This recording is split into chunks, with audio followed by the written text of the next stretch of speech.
Apocalypse de Jean. Révélation de Jésus-Christ que Dieu lui a donnée pour montrer à ses serviteurs les choses qui doivent arriver bientôt et qu'il a fait connaître par l'envoi de son ange à son serviteur Jean, lequel par sa vision a attesté la parole de Dieu et le témoignage de Jésus-Christ. Heureux celui qui lit, heureux ceux qui entendent les paroles de la prophétie et qui gardent les choses qui y sont écrites, car le temps est proche. Jean et aux 7 églises qui sont en Asie, que la grâce et la paix vous soient données de la part de celui qui est, qui était et qui vient, et de la part des 7 esprits qui sont devant son trône. De la part de Jésus-Christ, le témoin fidèle, le premier-né des morts, le prince des rois de la terre. À celui qui nous aime, qui nous a délivrés de nos péchés par son sang, qui a fait de nous un royaume et des sacrificateurs pour Dieu son Père. À lui soit la gloire et la puissance au siècle des siècles. Amen. Voici, il vient avec les nuées et tout œil le verra, même ceux qui l'ont percé. Toutes les tribus de la terre se lamenteront à cause de lui. Oui, Amen. Je suis l'alpha et l'oméga, dit le Seigneur Dieu, celui qui est, qui était et qui vient, le Tout-Puissant. Moi, Jean, votre frère, qui ai pris part avec vous à la tribulation, au royaume et à la persévérance en Jésus, j'étais dans l'île appelée Patmos, à cause de la parole de Dieu et du témoignage de Jésus.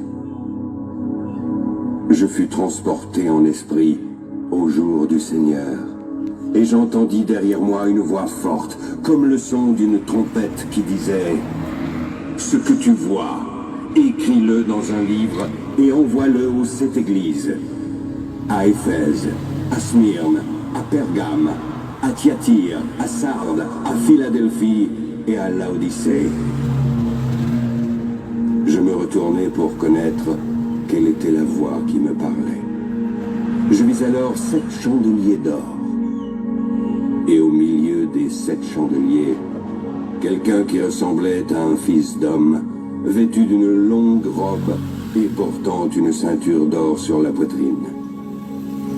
Sa tête et ses cheveux étaient blancs comme de la laine blanche, comme de la neige. Ses yeux étaient comme une flamme de feu. Ses pieds étaient semblables à de l'airain ardent, comme s'il eût été embrasé dans une fournaise.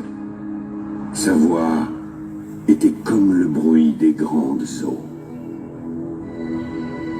Il avait dans sa main droite 7 étoiles. De sa bouche sortait une épée aiguë à 2 tranchants. Son visage était comme le soleil lorsqu'il brille dans sa force. Quand je le vis, je tombai à ses pieds comme mort. Il posa sur moi sa main droite en disant « Ne crains point, je suis le vivant, le premier et le dernier. J'étais mort, et voici, je suis vivant au siècle des siècles. Je tiens les clés de la mort et du séjour des morts. Écris donc les choses que tu as vues, celles qui sont et celles qui doivent arriver après elles. Le mystère des 7 étoiles que tu as vues dans ma main droite et des 7 chandeliers d'or. Les 7 étoiles sont les anges des 7 églises et les 7 chandeliers sont les 7 églises. Écris à l'ange de l'église d'Éphèse. Voici ce que dit celui qui tient les 7 étoiles dans sa main droite